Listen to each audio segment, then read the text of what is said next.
Fine dine Indian restaurant okay और अभी वो रेनोवेशन पे है। ओके चालू की रेनोवेशन हमने 10 दिन पहले।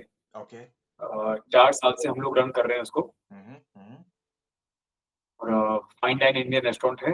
ओके बड़ा मेन्यू है। हम्म अब उसको चेंज करके मिनिमलिस्टिक मेन्यू पे लेके आने का है, मेन्यू इंजीनियरिंग करने का है, हम्म कॉस्टिंग, बजटिंग, क्योंकि हम लोग नए हैं एफ&बी में।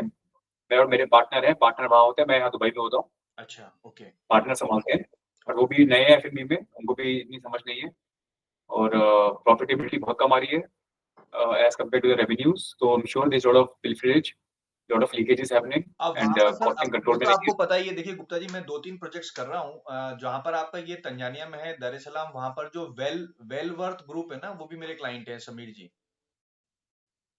ओके जी। तो मैं वहां पर, देखिए अब इसमें क्या होता है, वहां पर है ना, ये जो लोग काम करते हैं ना, वो खा जाते हैं खाना वहां पर ताले लगाने पड़ते हैं खाने के ऊपर। मतलब यहाँ वहां पर एक, मतलब एक है, क्योंकि वहां के गांव के लोग हैं, आपको पता है वहां की जो आपकी लेबर कॉस्ट है वो कितनी कम है।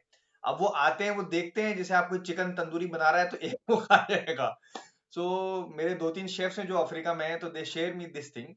सो इसके अंदर देखिए क्या होगा, जो मुझे पहले, अपने को पहले है ना आइडेंटिफाई करना पड़ेगा कि who will be our clients are local people और our clients are white skin और लाइक इंडियन। जी तो मतलब इसको अपने को बहुत जी स्ट्रैटेजिकली इसको रीओपन करना पड़ेगा कि हमको किस ऑडियंस को टारगेट करना है।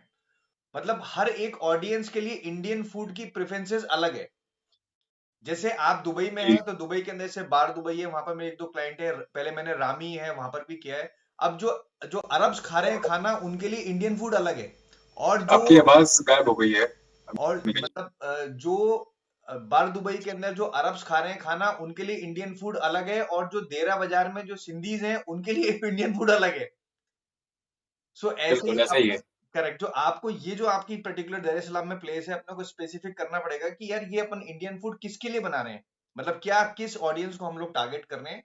और वो हम अगर कर, हमारी हमारी ऑडियंस 80%, ऑडियंस हमारी 80% वाइट स्किन है।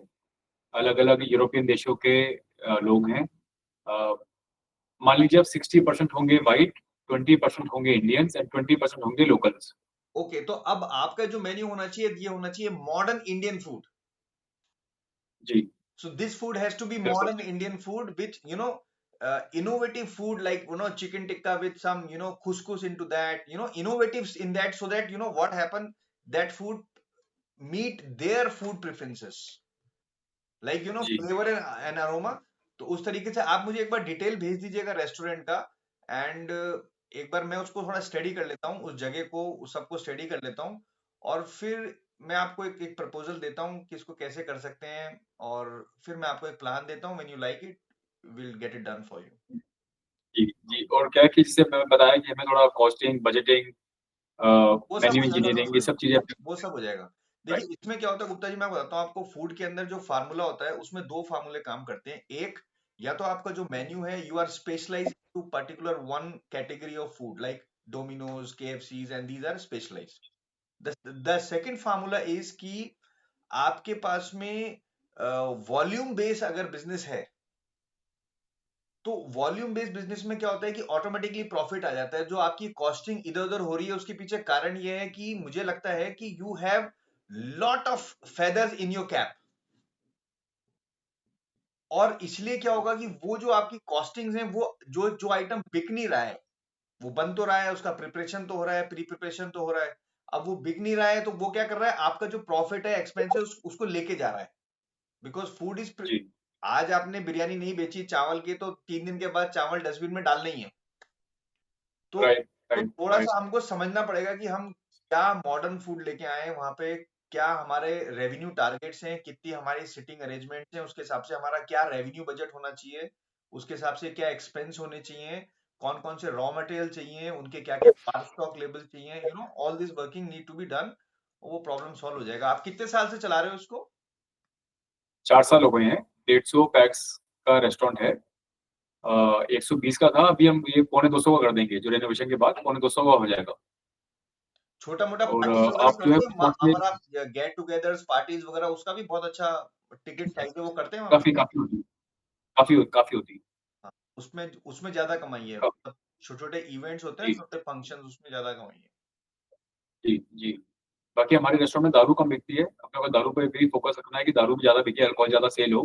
खाली खाना ज़्यादा बिकता है, दारू कम बिकती है। प्रॉफिटेबिलिटी वैसे भी कम हो जाती है। इसके अंदर भी एक साइकोलॉजिकल बताता हूँ आपको। इसके अंदर 2 फ़ॉर्मूलेज़ काम करते हैं। अगर आपके रेस्टोरेंट के अंदर अगर आपको दारू ज़्यादा बेचनी है, तो जो फूड है उसकी सेल कम होनी चाहिए। अगर आपको फूड ज़्यादा बेचना है तो दारू की सेल ज़्यादा होनी चाहिए। तो आपकी अगर कंपेयर करेंगे तो आपकी जो अल्कोहल प्राइस है वो ज़्यादा होगी, तो फूड ज़्यादा भी बिकता है। तो ये भी एक एक स्ट्रैटेजी रहती है। आप बार में जाएँ, तो आप देखेंगे कि जैसे ही अगर दारू की प्राइस कम है, तो दारू ज़्यादा सेल होगा, फूड कम सेल होगा।